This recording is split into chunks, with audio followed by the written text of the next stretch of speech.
going on, guys? Today we've got a pretty beautiful machine. It's an Olivetti 44 Cursive typewriter. Cursive is the cool part about it.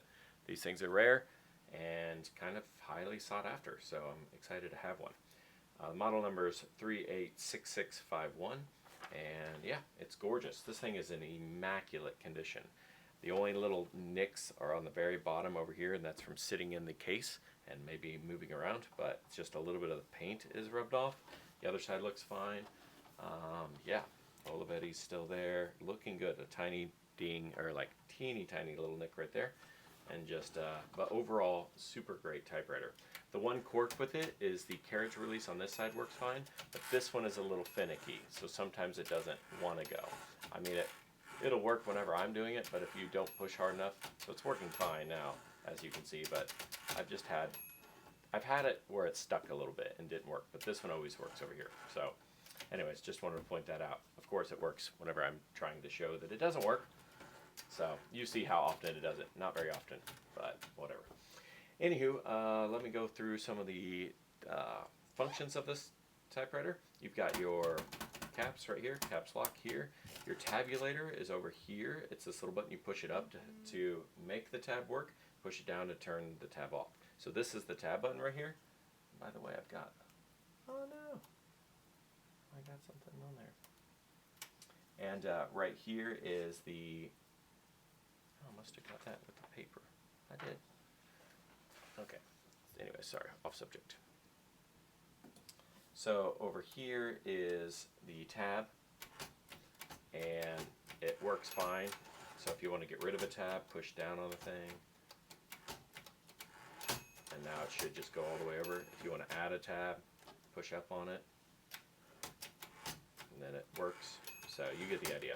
That's how you do it, but if you want to get rid of it, push down, and then it's gone. So that's how tabulator works. What is this thing? I don't know what this one is. What is that? I do not know what this button does. So, sorry, somebody else will. Yeah, that's it for there. You've got your, for some reason they've got black stencil red. Since this is a cursive typewriter, you'll never use red, meaning it doesn't work right. It sits more in the center. Cursive typewriters don't do black and red, they only are black. But I'm guessing that's so that you can go ahead and use different parts of the ribbon. So that's my guess anyways. Right here is line spacing, 0, which moves up there, 1, or wait, yeah, 0 is to make it to where it moves without clicking, 1 obviously, and it goes all the way to 4, which is crazy. Never seen a typewriter that goes 4 spaces. I'm not sure if it's exactly 1 space, I didn't do the research on that, but yeah. Looks like your spot that you want to put the typewriter is right over here. You can't see it, but this right here. Just lift this up, and then as soon as you move it to that, I think it should click in. So it looks like you've got to kind of, yeah, get it right past that. You want it, looks like you might, it needs to just be kind of slightly pushed down to get it in the spot where that's where it's going to be at the typewriter. Right now, if I bring it all the way up, it gets in the way, I can tell. So it's just got to be pushed down slightly. Then it actually goes into the spot. So that's another tiny quirk.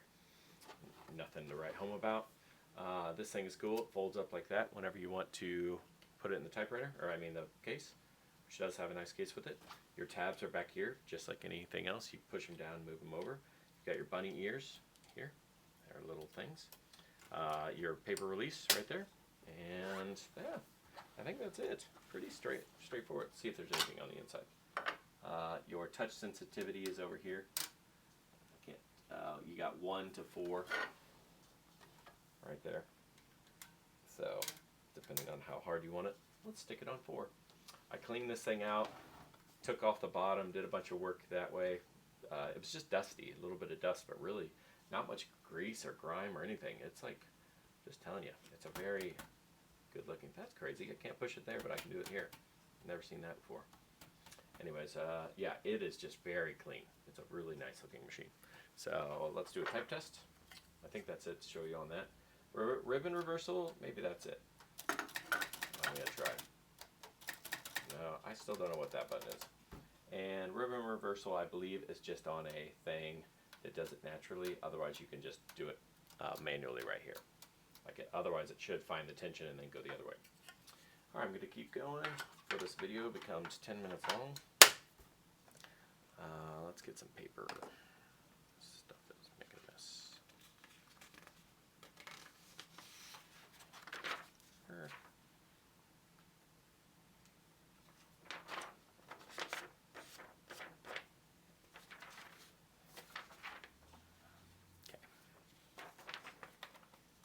Olivetti 44 Cursive.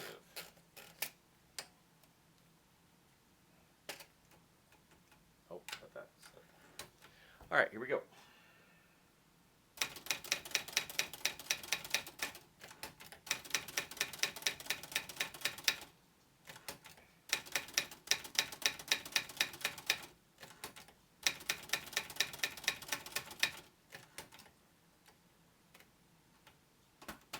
Caps lock.